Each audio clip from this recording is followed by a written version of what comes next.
สถานีวิทยุกระจายเสียง FM 104.5 เมกะเฮิรตซ์ข่าวสารประการประชาสัมพันธ์ขอเชิญร่วมงานบุญมุทิตาจิตอายุวัฒนมงคลพระครูวินัยธรนันทวัฒน์อิสระยาโนผู้ช่วยเจ้าวาดวัดดอนตันอำเภอแม่ริมจังหวัดเชียงใหม่ฉลองสมโภชครบรอบวัดดอนตัน288 ปีรับเป็นเจ้าภาพโรงทานเจ้าภาพจตุปัจจัยทายธรรมถวายสังฆทานรวมไปถึงถวายโรงศพติดต่อสอบถามได้ณวัดดอนตันตำบลเมืองแก้วอำเภอแม่ริมจังหวัดเชียงใหม่วันเสาร์ที่9 พฤษภาคม 2569ได้บุญได้กุศลได้ความดีโดยทั่วหน้ากัน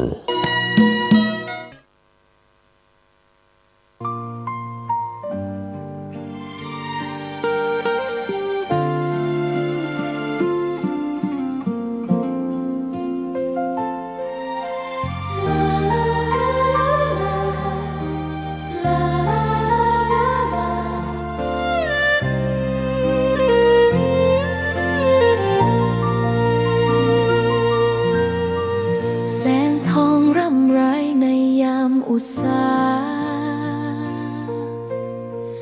ยังเห็นพระเมตตาอยู่ทุกแห่งหนน้ำพระทัยฉโลมใจคนทั่วพื้นแผ่นดินยังอบอุ่นรอยยิ้มพระพักตร์ยังส่องแสในดวงใจไทยไม่ลืมเสียงสายลมแผ่วเบาเหมือนเอ่ยคำปลอบว่าพระองค์ยังอยู่ใกล้ขอกราบแทบบาทด้วยรักนิรันดร์น้ำตาหลั่งพลันจากใจคนไทยแม้เสด็จสู่ฟ้าไกลแต่พระหฤทัยอยู่ในแผ่นดินนี้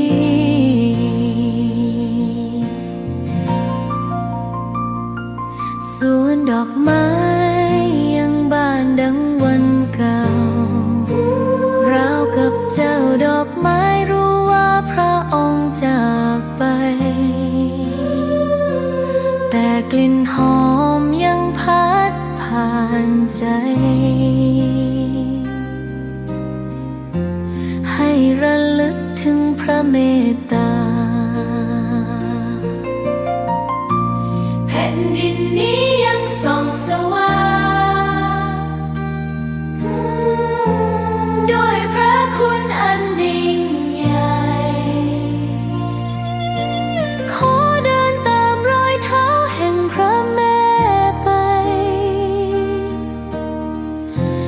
ด้วยศรัทธาไม่เสื่อมคลายขอกราบแทบบาทด้วยรักนิรันดร์น้ำตาหลั่งพลันจากใจคนไทยแม้เสด็จสู่ฟ้าไกลแต่พระหฤทัยอยู่ในแผ่นดินนี้ดวงใจไทยทุกดวงขอพักดีขอถวายรักนี้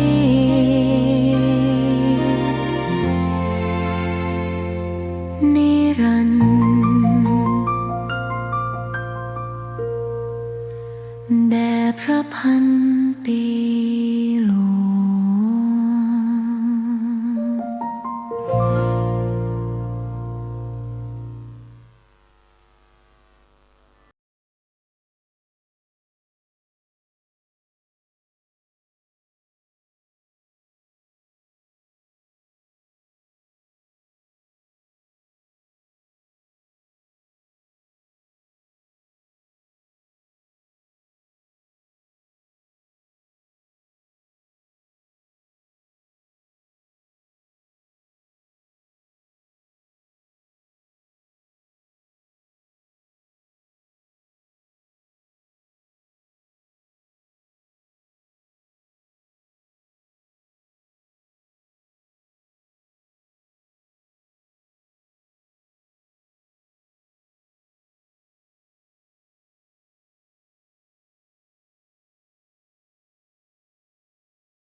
เรื่องการเทศนา การเขียน การค้นคว้า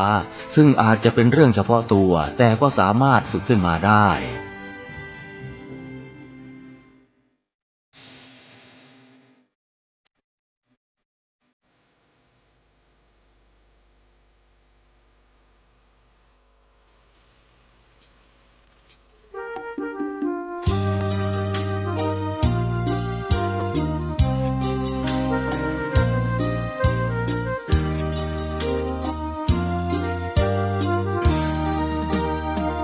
กราบเท้าคุณพ่อ ลูกขอให้หยุดดื่มเหล้าอย่ามัวแต่เมาดื่มเหล้าเล่นการพนันคนเขาดูถูกว่าพ่อขี้เกียจทำงานชาวบ้านรังเกียจเดียดฉันต่างประจานคุณพ่อสิ้นดีสงสารคุณแม่ลำบากแท้หาเงินมาให้ได้มาเท่าใด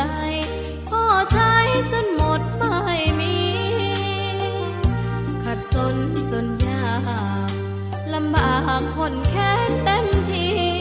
อนาคตของลูกริบหรีความหวังที่มีมืดมนพ่อดื่มสุรา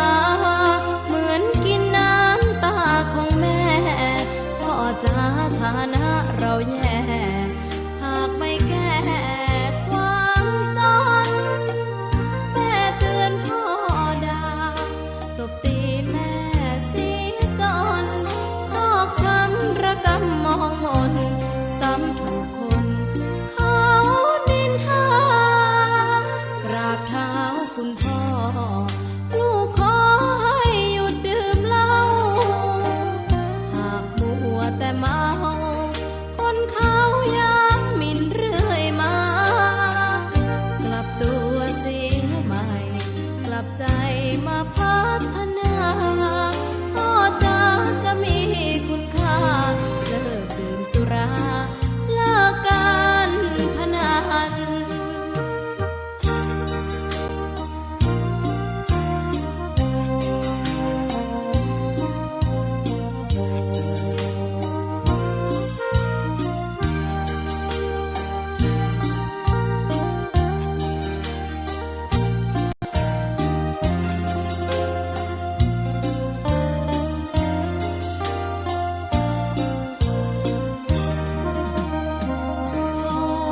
ดื่มสุรา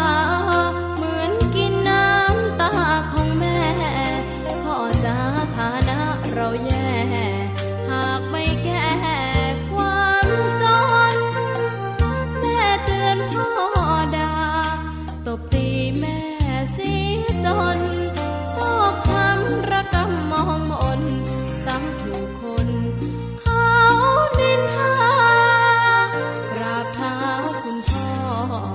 ลูกขอให้หยุดดื่มเหล้า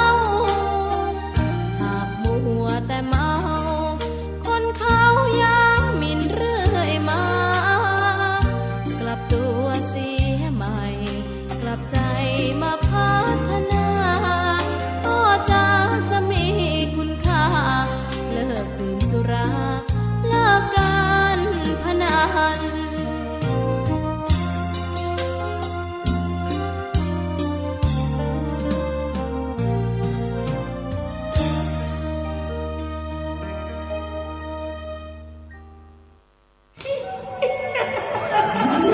กระจกวิเศษจงบอกข้าเถิดใครงามเลิศในปัทภี ก็พระนางน่ะสิ ราชินีผู้เลอโฉม ดูสิ ตั้งแต่ท่านพาชาวประชางดเผาป่าและขยะในครัวเรือน ชาวไร่ชาวนาก็งดเผาตอสั่งข้าว ฟางข้าว หันไปไถกลบทำปุ๋ยหมักแปรรูปเป็นอาหารสัตว์ หรือเอาไปอัดเป็นก้อนแทน อากาศก็ดีไม่มีฝุ่น PM 2.5 คอยกวนใจ หน้าตาท่านก็สดใส ผิวพรรณผุดผ่องเป็นที่สุดพะยะค่ะ ต้องแบบนี้สิ เจ้าพูดถูกใจข้ายิ่งนัก เพราะทุกการเผานั่นคือการสะสมฝุ่น แต่ถ้าทุกคนร่วมใจกันหยุดเผา เราก็จะมีแต่อากาศบริสุทธิ์ไว้หายใจ ห่างไกลมะเร็งปอด สุขภาพก็ดี มันคือที่สุดแล้ว ราชินีจงเป็นอมตะ ราชินีจงเป็นอมตะ ข้าขอบูชาท่านพะยะค่ะ ไปเอาธูปมา แต่ไม่ต้องจุดแล้วนะ เดี๋ยวนี้ข้าเปลี่ยนมาใช้ธูปไฟฟ้าแล้ว มันจึ้งมาก ไม่มีฝุ่นเลย คุณภาพอากาศดีด้วยการร่วมมือของทุกภาคส่วน ปรารถนาดีจากสำนักงานประชาสัมพันธ์ที่ 3 กรมประชาสัมพันธ์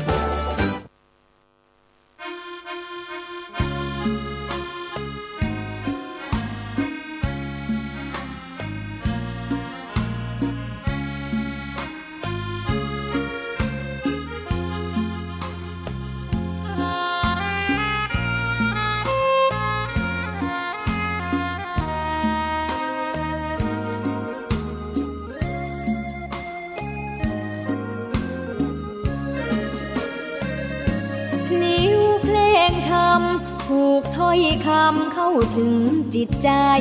ฟังรายการวิทยุเสียงใสส่งถึงใจไปสู่ปลายนาสารธรรมน้อมนำมองพระศาสดา บอกผู้คนทั่วลา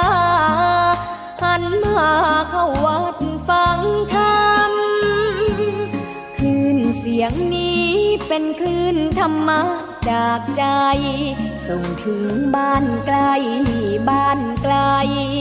ฟังได้สุขใจล้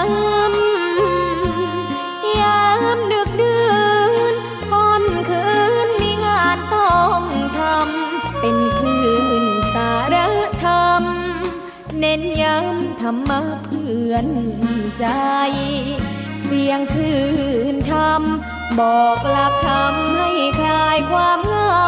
ฟังเสียงธรรมะเบาเบาบอกเล่าถึงคนบ้านไกล สื่อธรรมะบอกลดละละวางด้วยใจ สื่อไปถึงสวงใน เข้าใจหลักธรรมหลักดี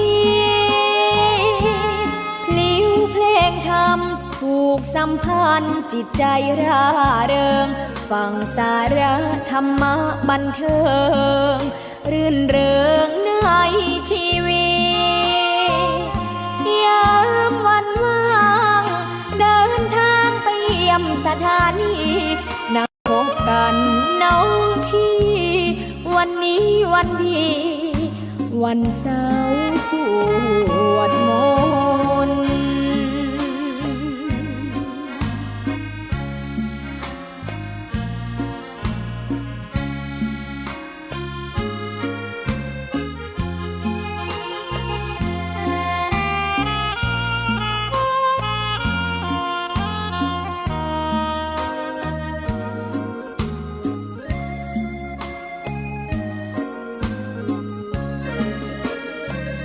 เสียงคลื่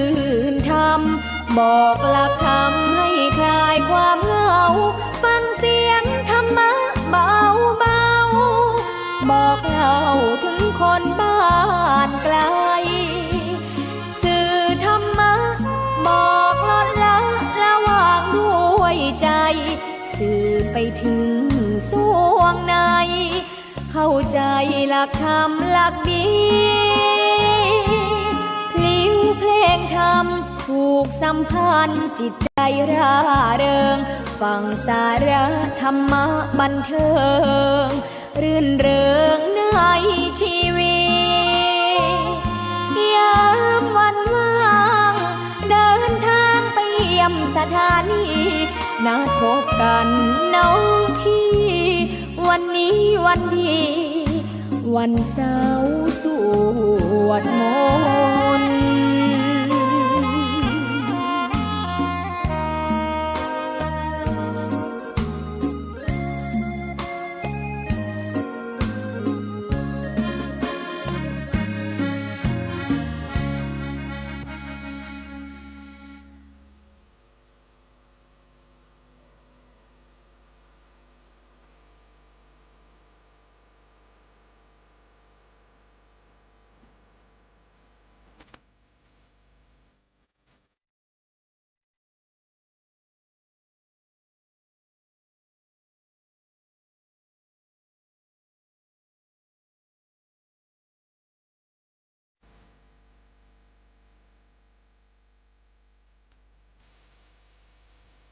งานเผยแผ่เป็นหัวใจสำคัญของพระพุทธศาสนา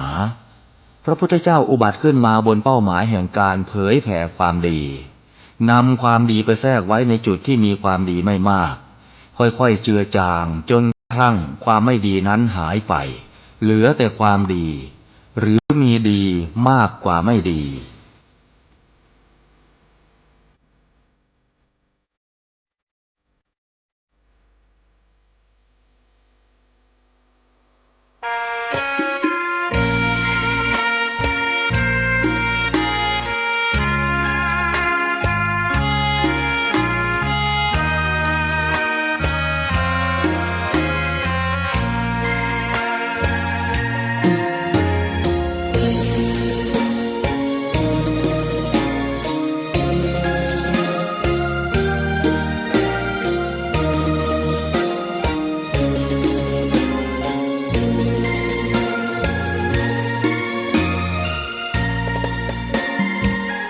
ดอกบัวดอกหนึ่งพึงใจไว้เพื่อบูชาแด่องค์พระศาสดาสัมมาสัมพุทธเจ้ามีความงามเงียบไม่เปรียบเทียบเขาเทียบเราใครมองไม่งามช่างเขาแต่เจ้าก็คือดอกบัวด้วยความสัตย์ซื่อยึดถือความดีเป็นหลักใครรักไม่รักก็ไม่จมปลักมองมัวเมื่อโผล่พ้นน้ำก็เห็นความงามในตัวไม่ยึดติดใน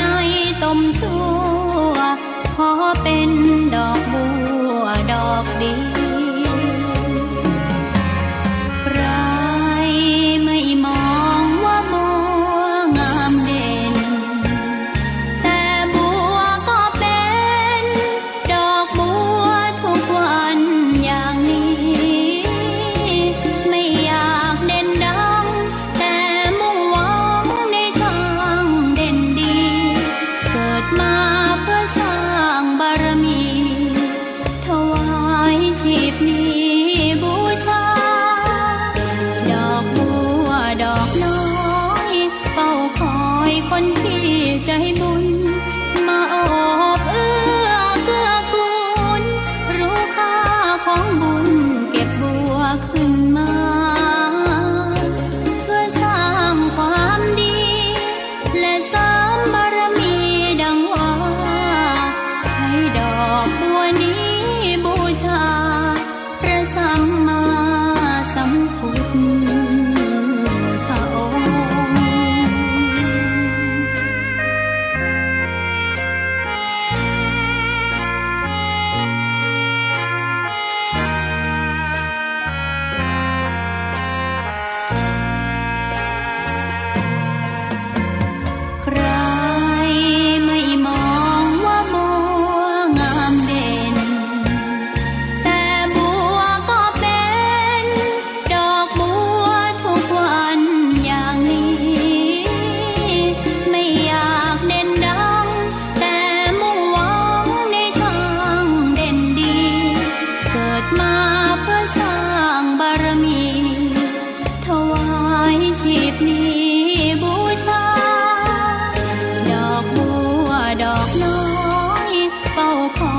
คนที่ใจบุญ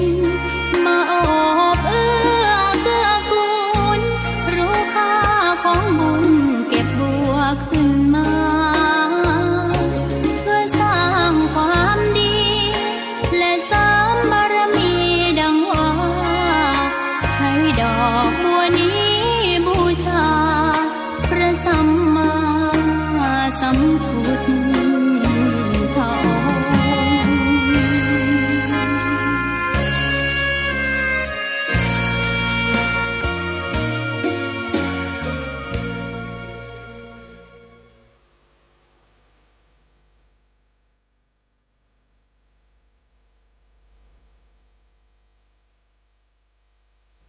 นักเผยแผ่จึงเปรียบเสมือนหมอที่วินิจฉัยโรค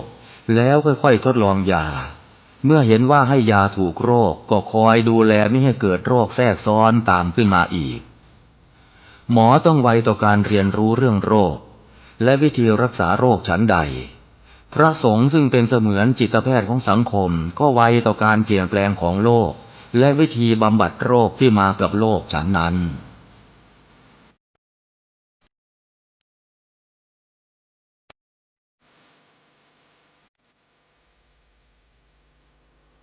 ขอยกมือ10 นิ้วไหว้สา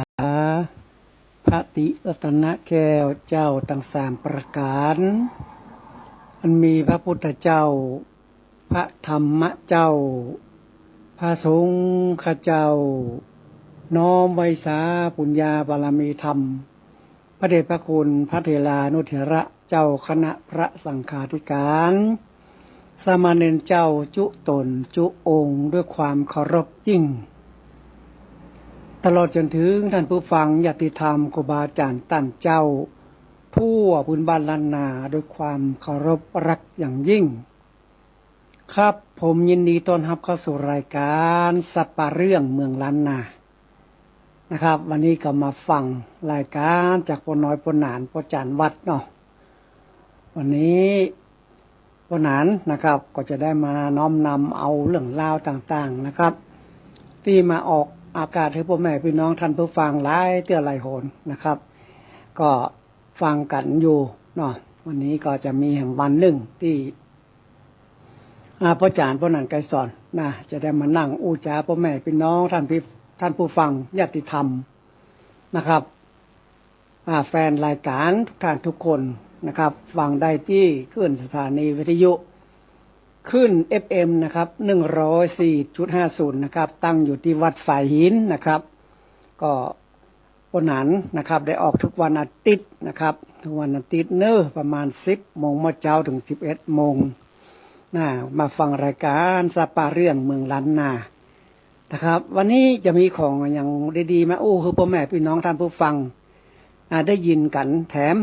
ฟังดีๆวันนี้เกิดปาฏิหาริย์หลายอย่างเกิดปาฏิหาริย์หลายอย่างของที่เข้ามาหันตัวนี่เกิดปาฏิหาริย์แล้วพ่อแม่พี่น้องท่านผู้ฟังเกิดปาฏิหาริย์เดี๋ยวพ่อหนานจะฟังเนาะจะเล่าฟังมันเป็นจะได้ถ้าอย่างออกไปแล้วนะมันมาใจว่าเป็นมุสาคิจุนะเขาตามที่เราได้เจอได้พบมาของถ้าไปมุสาไปคิจุก็ตกนรกทั้งเป็นไผจะมาเชื่อถือเนาะมีอย่างใดก็อย่างอันไปวันนี้พ่อหนานจะฟังตั้งใจฟังกันสักหน่อยนึงฟังแล้วอาจจะได้ประโยชน์ก็ได้นะครับวันนี้ก็จะได้มาจาเรื่องฮิปของบักเก่าเรื่องปัญญาภูมิปัญญาเรื่องจารีตอิฐหอยบ้านเฮาเมืองเฮาสิ่งปาฏิหาริย์ที่ทำกับคนตั้งหลายนะครับที่เปิ่นมาทำพลิกไล่กะดีมันพ่อหนานมาลดน้ำส้มปล่อยมาแก้เคราะห์แก้ภัยอย่างตั้งหลายก็มากันอยู่นะครับก็ขอบคุณยินดีกับพ่อแม่พี่น้องท่านผู้ฟังแฟนรายการจากพ่อจานพ่อหนันไกรสอนเปิดฟังกันกันหลายเนาะขึ้น 104.50 ถ้าฟังบัดตันเข้าไปฟังที่ Facebook อินเทอร์เน็ต Facebook ของพ่อหนานFacebook ของพ่อหนานก็ชื่อว่าไกรสอนนาคานะครับหรือว่ามาเสพนางอีกก็ได้นะครับเข้าไปดูไปฟังแถมรอบหลายๆรอบก็ยังได้เลยเพราะว่าสิ่งปาฏิหาริย์ที่เกิดขึ้นเนี่ยของมหันต์ตัวพ่อแม่พี่น้องท่านผู้ฟังวันนี้จะได้เล่าเรื่องราวคือพ่อแม่พี่น้องท่านผู้ฟังได้ยินได้ฟังกันหรือมากมันจะเป็นปาฏิหาริย์เรื่องความเจ็บความไข้ความมันอย่างที่เฮาสิ่งของมหันต์ตัวเนี่ยมันมาเฮามาพบมาเจอเฮาก็เอามาคือพ่อแม่พี่น้องท่านผู้ฟังได้ฟังกันท่านฟังแล้วท่านจะเชื่อก็ได้บ่เชื่อก็ได้เปิ้นว่าโปรดใช้วิจารณญาณในการฟังโดยถ้าท่านมีศรัทธาความเชื่อถือก็ถ้าจะแม่นแต่ใกล้เนาะถ้าท่านบ่เชื่อก็คือมันผ่านไปวันนี้พ่อหนานจะมาฟังเรื่องราวต่างๆเพราะว่าพ่อหนานได้ทำการพลิกไล่ให้ไก่ดีลดภัยอย่างตั้งหลายอดน้ำขมิ้นส้มปล่อยด้วยพ่อหนานได้ใจกระท่องกระถาหลายอย่างมีขันคู ขันคู108เนี่ยตั้งไว้ในที่บ้านองค์เทพของพ่อจานพ่อนันไกรสอนที่การเกษตรเทศบาลนะข้างปัจจาหายาก็พ่อแม่พี่น้องก็โทรหาพ่อนานก่อนนะถ้าจะมาหาก็โทรหาก่อนว่าอยู่กอพ่อนานี่นะแล้วพ่อนันก็จะได้อยู่จะอยู่รอนะประเดี๋ยวพ่อนันอยู่ค่ำเนอะบางคนบางท่านเปิ้นเลิกงานแล้วเมื่อวานเปิ้นบ่มีเวลาเนาะตั้งแต่8 โมงเช้าถึง4 โมงเกิน5 โมงเนี่ยเปิ้นทำงานนะพ่อนันก็แปลงตางแปลงใจหาเปิ้นเลยเข้าไปทุ่มเกิน2 ทุ่มพุ่นน่ะที่จะปิดร้านบ้านองค์เทพนี่นะก็ปากันมาได้เนอะกับหลายท่านหลายคนที่เปิ้นทำงานเปิ้นเนี่ยการทำงานเปิ้นก็มากันอยู่เรื่องหีบกองของบักเก่าเนี่ยเรื่องโหดน้ำเขาเม่งจมป่วยเป็นเคาะเป็นภัยอย่างตั้งหลายนะ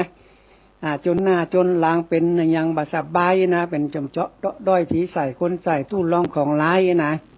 ลมพัดลมเพอย่างทั้งหลายนี่มันมีพ่อแม่พี่น้องท่านผู้ฟังคนบักเก่าโบราณเปิ้นเชื่อถือกันว่าของเหล่านี้มันมีอยู่บัดเดียวมันก็ยังมีอยู่มันบ่สูญหายไปทางใดมาสูญหายไปทางใดนะคนใดบ่เชื่อก็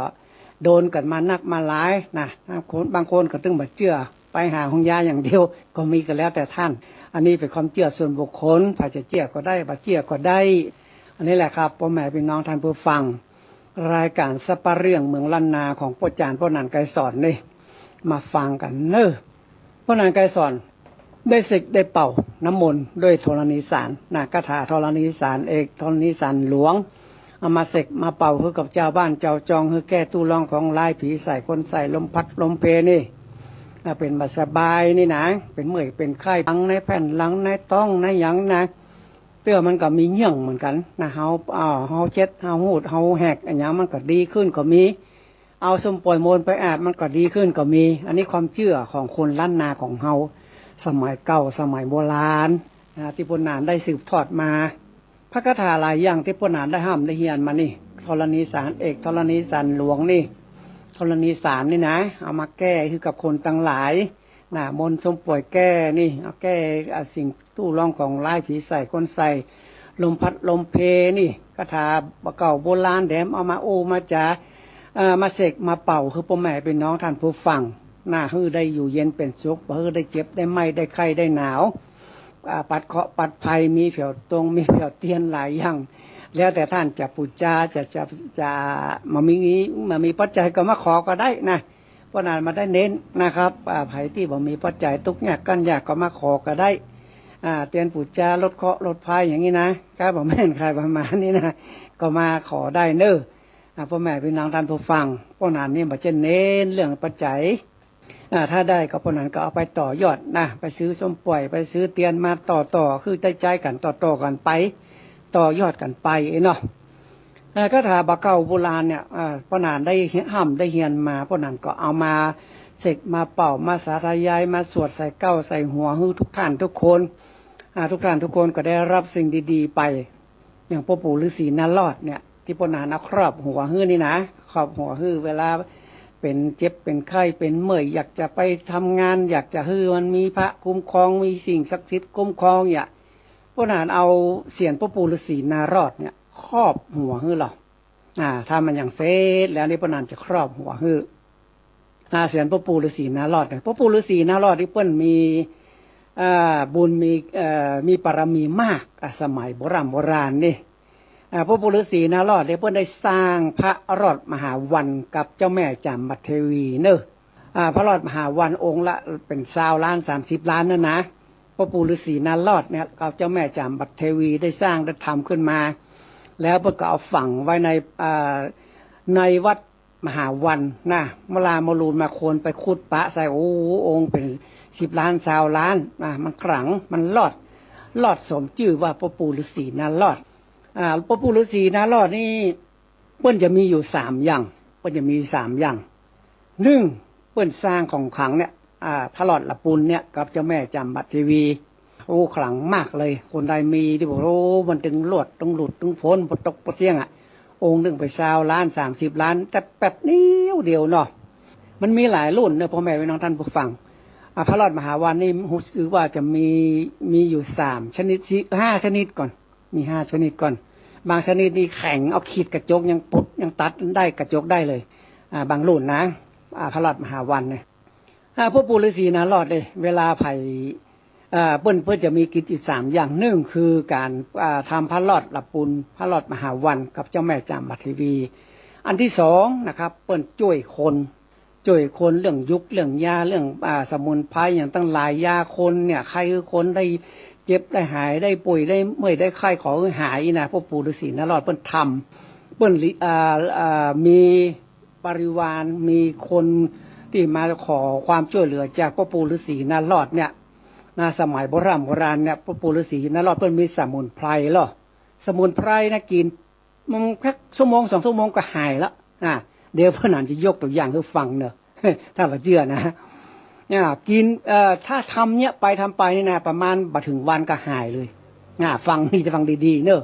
อันนี้โลกของคนเฒ่าคนแก่ของหนุ่มมันมาตัวกันหมดพระปู่ฤาษีนารอดเปิ้นปั้นพระรอดมหาวันอันที่2นี่คือเปิ้นยาโคนด้วยสมุนไพรเหมือนกับพ่อปู่ชีวกอย่างนั้นกมารพัฒน์อย่างนั้นนะแต่พ่อปู่ฤาษีนารอดก็ยาโคนเหมือนกันด้วยกระท่องกระถาเหมือนกับพ่อหนานเนี่ยที่นับถือพ่อปู่ฤาษีนารอดแล้วก็เอาเสียนพ่อปู่ฤาษีนารอดมาครอบหัวฮือกับคนที่มาบ้านพ่อจานพ่อหนานก็สอนเลยครอบแล้วก็เพิ่นก็ว่ากระถาด้วยนะได้จะลอยให้ฟังเนาะเพิ่นว่าอย่างใดเวลาครอบครูครอบครูด้วยเสียนพ่อปู่ฤาษีนารอดอันที่3พ่อปู่ฤาษีนารอดนี่เปิ้นชอบดนตรีชอบดนตรีสมัยก่อนเนี่ยมันจะมีซึ้งมีสล้อมีพินเทวดาอย่างเมื่อก่อนสมัยก่อนมันก็มีเหมือนกันนะซึ่งสล้อสมัยก่อนนะโบราณอย่างที่เพลงฤาษีลงถ้ำนั่นนะ ฤาษีลงถ้ำมันมาจากฤาษีตัวอันนี้เนี่ยอันนี้แหละที่ฤาษีเปิ้นชอบเรื่องของเสียงเพลงเนี่ยฤาษีลงถ้ำเนี่ยเปิ้นชอบ3อย่างพระปู่ฤาษีนารอดนะชอบยาโคนแปลงพระของขลังพระหลอดหลับปูนแล้วก็ชอบด้านดนตรีด้วยเหมือนพวกนั้นก็สอนเปรียบเลยเหมือนจะใดพวกนั้นก็ช่วยคนเหมือนกันช่วยคนให้พลิกร้ายให้กายดีก็แก้ภัยอย่างตั้งหลายพวกนั้นช่วยคนโดยที่บักคิดกล้าจ้างรางวัลอย่างตามใจที่จะใส่ขันคูบ่มีก็บ่ต้องใส่ก็ได้อันนี้คือช่วยคนละอันที่2เปิ้นยาคนนะช่วยเปิ้นฮื้อเอาสมุนไพรฮื้อกับคนทั้งหลายหายทันทีเลยน่าจะว่าเป็นสมุนไพรอย่างเนาะเดี๋ยวจะยกตัวอย่างคือ2-3อย่างว่าจะเป็นสมุนไพรอย่างพ้องนี่นะบ้านเฮาฮู้จักดีนะครับพ่อแม่พี่น้องท่านผู้ฟังฮู้จักดีมากเรื่องดนตรีมันเรื่องดนตรีเนาะพระปู่ฤาษีนารอดที่เพิ่นชอบดนตรีเนาะดนตรีพื้นเมืองนี่อย่างพ่อหนานไปเรียนโดยอาจารย์แอดพัฒนักอาจารย์แอดคนหัวล้านนี่นะอาจารย์แอดพานุทัศน์อภิชนาธงนี่นะชื่อแต่บ่เนาะพ่อหนานไปเป็นศิษย์รุ่น3ของพ่ออาจารย์แอดนะเรียนดนตรีพื้นเมืองวัดลอยเคาะเพลงฤาษีเรื่องถ้ำเนี่ยมันจะมีสมัยก่อนนี่ปู่ฤาษีมันเข้าป่าเข้าดงป่าไม้ไปหรอดงป่าไม้ไปเตียวไปปู่ฤาษีไปปะใส่เขาอยากกินน้ำปู่ฤาษีเขาอยากกินน้ำเหลียวไปเหลียวมานกก็ห้องวนป่าไม้ยกยักปู่ฤาษีก็เหลียวไปเหลียวมาไปหันไม้ในพงไม้นั้นเป็นม่งนะหน่วยไม้หน่วยอย่างมันหล่นอยู่ในพงไม้ที่น้ำขังเยอะนะสมัยก่อนนี่มันเมินเข้ามันกลายเป็นน้ำเหล้าหรอน้ำดองผลไม้นะไม้อย่างมันดอกหน่วยอย่างมันตกลงมาใส่ที่น้ำค้างม่งต้นไม้นั่นน่ะมันกลายเป็นเหล้า กลายเป็นน้ำอมฤตเวลาแจ่เหมือนกับเปิ้นแป้งวายผลไม้น่ะมันอย่างเดียวกันนะสมัยก่อนนี้หน่วยไม่ยังมันไม่สลีมันยังมันล่นมาใส่พงไม้นะแจ้เหมือนเข้ามันกลายเป็นเหล้าหรอกลายเป็นน้ำอมฤตพระปู่ฤาษีก็เตียวไปอยากกินน้ำก็หั่นน้ำในพงไม้ก็เอาใบตองมาตักกินน้ำในพงไม้กินไปกินมาเป็นว่ามันเมามันมีฤทธิ์แอลกอฮอล์อยู่เอาล่ะพระปู่ฤาษีลงถ้ำแล้วทีนี้ พระปู่ฤาษีฟังใบไม้อันใดมันถูมันไม่สร้างไม่บงมันถูกันมันสัมผัสกันดังย่อเป็นเสียงเพลงหมดพวกนั้นว่าพระปู่ฤาษีก็สอนพระปู่ฤาษีที่เปิ้นในชอบเสียงเพลงนี่เปิ้นก็ตั้งเป็นเพลงฤาษีลงถ้ำ